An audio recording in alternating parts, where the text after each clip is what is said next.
In the name of the Father, and of the Son, and of the Holy Spirit. I am Father Joseph Mukasa Muwonge, promoter of the devotion to the Uganda martyrs.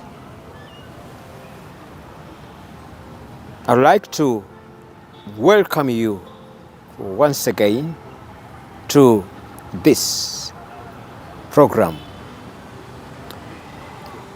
At Namugongo, when one looks at the basilica, one sees 22 big pillars. What is that? Each of the pillars represents a martyr.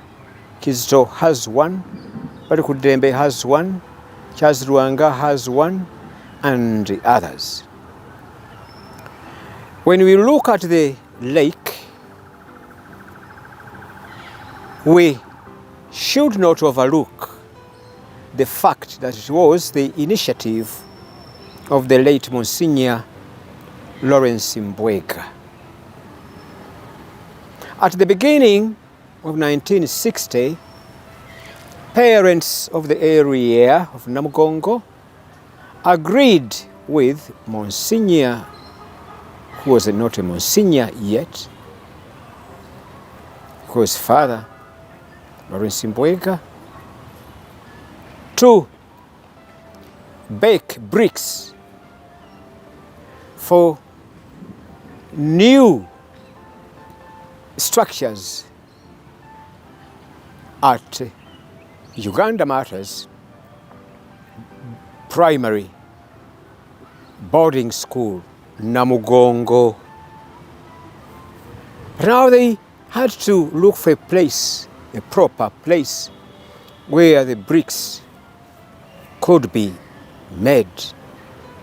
They all agreed that where there was a swampy area was the proper place. That was a swampy area. So they started making bricks to construct, like I have said earlier, more structures of the school, because the school had been there.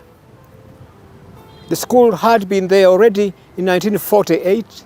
The school was in place. Namugongo boys had been there in 1924. But we are talking about Namugongo girls. They made bricks. After the noble exercise, there remained ponds. The late Monsignor Mbwega decided to bring a type of fish. Unfortunately, that type of fish had a lot of bones. Monsignor Mbwega told me shortly before he died that schools around on a weekly basis would join him down there as he was taking care of the fish in the ponds. At the same time, he grew sugar canes and yams around. School children who used to join him at the end of the day would be sure that the Monsignor would show gratitude to them by providing them some of the fish or some of the sugar canes and yams. When people complained, he changed the mind. But also, pupils of Namugongo boys who were found not to have celebrated Mass on Sunday one of the punishments that they would be given was to send them at the place where Father Mbwega was doing some work. But those who came angry because of the punishment would go back home in the evenings with some fish. Parents came and complained to Father Mbwega. He listened to them. What did they say?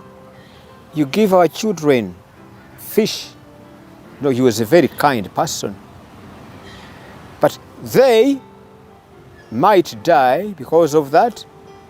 We too, because we share with them, might die because of the lots of bones in the type of fish. Monsignor Mbwega gave up the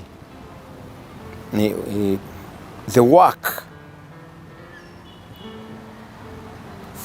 for the sake of the health of his flock. He continued working there before the Pope Paul VI came to Uganda. The late Emmanuel Cardinal Supuka toiled to find a proper place where Mass would befittingly be celebrated, and he chose that very spot. Graders were brought and they started work there. That was before Pope Paul VI visited Uganda, and that's how we got an enlargement of that area where today we celebrate Mass. He added on that at a moment the water disappeared. So they had to bring water tanks, pour water into. What had caused that? Yes, as the big vehicles were extending now what is the lake, the springs were tampered with because of the big wheels. Later, when the water tanks were brought, water started coming out again. Monsignor Mbwega continued, saying that those were the beginnings of the lake, from a swamp to ponds to the lake. Later, when Pope John Paul II was to come, again it was extended. It was extended, and the top authority at Lubaga was greatly interested and participated in the enlargement of the lake to the size in which it is today. Thanks be to the late Emmanuel Cardinal Supuka.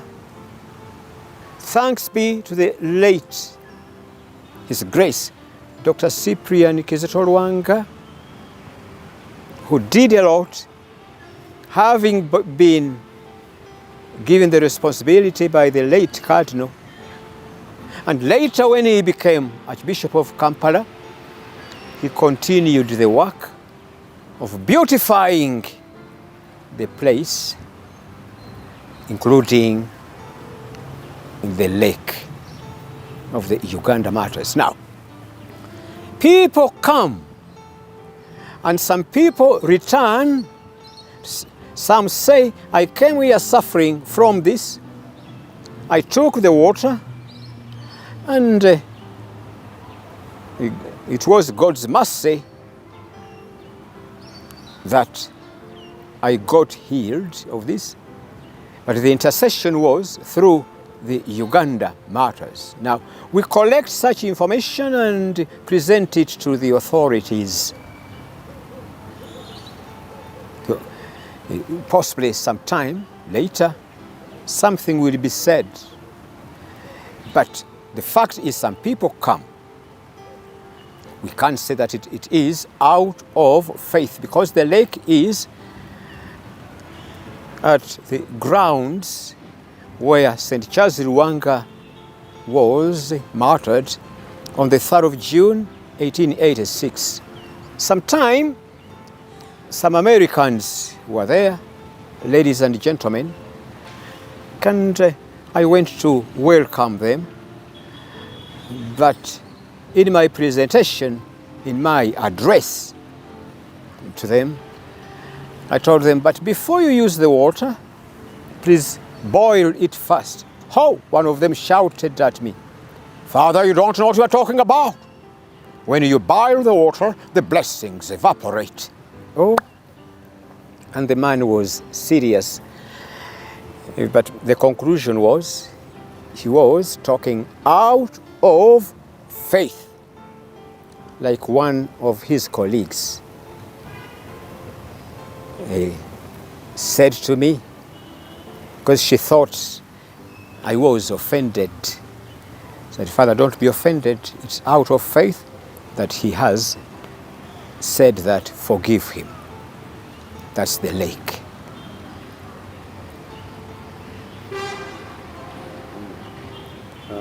Father, you talked about the basilica. However, what makes it a basilica? What's the difference? Why is it not a church? Yes, a church can't be raised to the rank of a basilica. It is the Holy Father only that can pronounce a church a basilica, depending on the significance of that church. Something great must have taken place in that church. He can raise it to the rank of a basilica, and the basilicas are divided into two. There are minor basilicas, like the one of Namugongo, but there is a major basilica, like the one in Rome, the seat of the universal church. So the other one is a major, and it's understandable. St. Peter's Basilica in Rome cannot be at the same footing with the Basilica of Namugongo.